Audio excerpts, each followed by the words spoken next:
They looked happy online, smiling in photographs, laughing beside mountains, driving across America in a white van. To millions of people watching, they looked like the perfect couple. Young, adventurous, free, they documented their road trip like a dream. National parks, sunsets, quiet roads stretching into the horizon. But behind the camera, something was changing.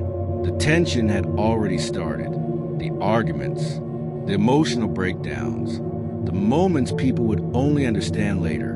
Because in August of 2021, a 22-year-old woman named Gabby Petito vanished during a cross-country road trip with her fiancé, Brian Laundrie. And what followed became one of the most disturbing and closely watched cases in modern true crime history. A missing person investigation, a nationwide manhunt, and a question that still lingers years later. What really happened during those final days on the road? Before the disappearance, there was the image. Gabby Petito and Brian Laundrie seemed to represent a lifestyle people admired. Minimalist living, travel, freedom, the idea of escaping normal life, and chasing adventure across the country. They traveled in a white Ford Transit van, small, compact, converted into a home on wheels. Together, they documented their journey across national parks and desert highways. Photos showed smiles. Videos showed affection. Everything appeared calm. But social media only captures what people choose to show. And sometimes, the most disturbing stories hide behind the happiest images. The couple had been together for years. Friends described their relationship as intense, emotional, complicated, at times controlling. But no one imagined the story would end the way it did. As the trip continued, the pressure inside that van appeared to grow.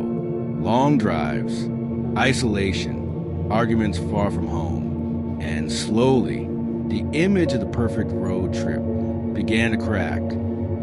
On August 12, 2021, everything changed. Police officers in Moab, Utah responded to a report involving the couple.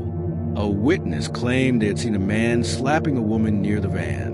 When officers located them, their interaction was captured on body cam footage. The video would later spread across the internet, and millions of people would analyze every second. Gabby appeared emotional, anxious, overwhelmed. She struggled to explain what had happened, at times crying uncontrollably. Brian appeared calmer, relaxed, even smiling and joking with officers. But beneath the surface, something felt deeply uncomfortable. The officers separated them and asked questions. Gabby blamed herself repeatedly. She described having anxiety, obsessive tendencies. She apologized over and over again. Meanwhile, Brian minimized the situation. He described the argument as stress. Nothing serious, just emotional tension from traveling together. Police ultimately decided not to arrest either of them. Instead, they separated the couple for the night. Brian stayed in a hotel. Gabby remained with the van. At the time, it looked like a routine domestic incident, but after Gabby disappeared, people viewed the footage differently. Every detail became disturbing. The way Gabby cried, the way Brian smiled, the strange imbalance between them. And many began asking the same question. Did police unknowingly capture the beginning of something far darker? After the body cam incident, the couple continued traveling. But communication with Gabby's family became inconsistent. Texts arrived less frequently. Calls became shorter. Then suddenly, everything stopped. Her family grew worried. Days passed with no contact, and then came the detail that changed everything. Brian Laundrie returned home to Florida. Alone, he drove the van back without Gabby, but he refused to explain where she was or what had happened. He hired a lawyer and remained silent. To the public, his behavior immediately appeared suspicious. Why would someone return home without the person they were traveling with? Why wouldn't he help search for her? Why wouldn't he speak? As concern grew, the case exploded online. TikTok users began analyzing footage. Internet investigators searched travel photos. People tracked timelines using social media posts and maps. And slowly, a terrifying picture began to form. Witnesses reported seeing arguments between the couple during their trip. Some described tension, others described fear. Then investigators discovered something critical. Travel vloggers reviewing footage from Wyoming unknowingly captured Gabby and Brian's van parked near a remote camping area. It would become one of the final confirmed clues. Search teams focused on the area immediately, and on September 19, 2021, human remains were discovered near Grand Teton National Park. Soon after, the remains were identified as Gabby Petito. The nation watched in shock, but the mystery was far from over, because Brian Laundrie was now missing too. Before police could question him further, Brian disappeared. His parents claimed he had gone hiking in a nature reserve near their home and never returned. Suddenly, the case transformed again. Now there were two mysteries. Gabby was dead, and the only person believed to know what happened had vanished. The search for Brian Laundrie became national news. Helicopters searched swampland. Police combed dense wilderness. Reporters gathered outside the Laundrie family home day and night. The public demanded answers. Why had Brian returned home alone? Why had he stayed silent? And where was he now? Speculation spread rapidly. Some believed he was hiding. Others believed he had escaped the country. The internet turned the search into an obsession. People followed every update in real time. Then investigators uncovered another disturbing detail before disappearing. Brian allegedly used Gabby's debit card after her death. The timeline became darker, more disturbing, more difficult to ignore. Weeks passed, still no sign of Brian, until October 20th, 2021. Human remains were discovered in the Carlton Reserve in Florida. Alongside personal belongings connected to Brian Laundrie, dental records later confirmed the remains were his. Nearby, investigators also found a notebook, and inside that notebook, they discovered a written confession. According to investigators, Brian claimed Gabby had been injured after a fall near a creek.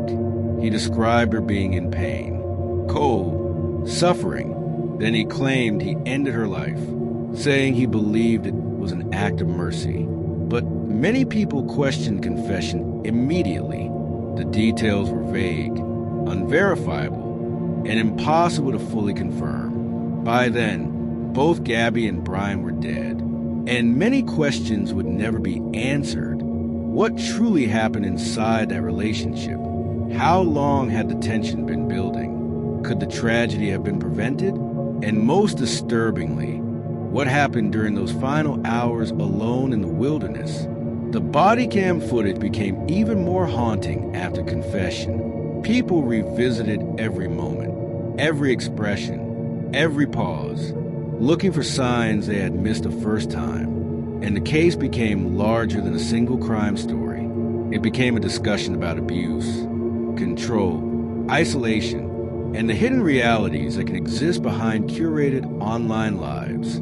Because the images people share with the world are not always the truth. More than anything, the Gabby Petito case unsettled people because it felt familiar, not like a distant crime story, but like something modern, something constantly visible online. A couple traveling together, posting photos, sharing moments, smiling for the camera. And yet behind those images, something was quietly collapsing. That contrast is what continues to haunt this case. The difference between what people saw and what was actually happening. Gabby Petito became one of the most recognized missing persons cases in recent history, not only because of the tragedy itself, but because millions of people felt like they were witnessing the story unfold in real time. The footage still exists. The photographs still exist. The videos still exist. Fragments of a road trip frozen forever. And somewhere inside those fragments are the final moments before everything changed. A young woman set out on a journey across America and never came home. A man returned alone, then vanished himself. And behind all the headlines, all the theories, all the investigations, there remains a darker question. How many warning signs were there before the ending? How much was hidden behind smiles and social media posts? And how often do people fail to see what's happening until it's already too late? Because sometimes the most disturbing stories don't begin in darkness. Sometimes they begin with people smiling for a camera and pretending everything is fine.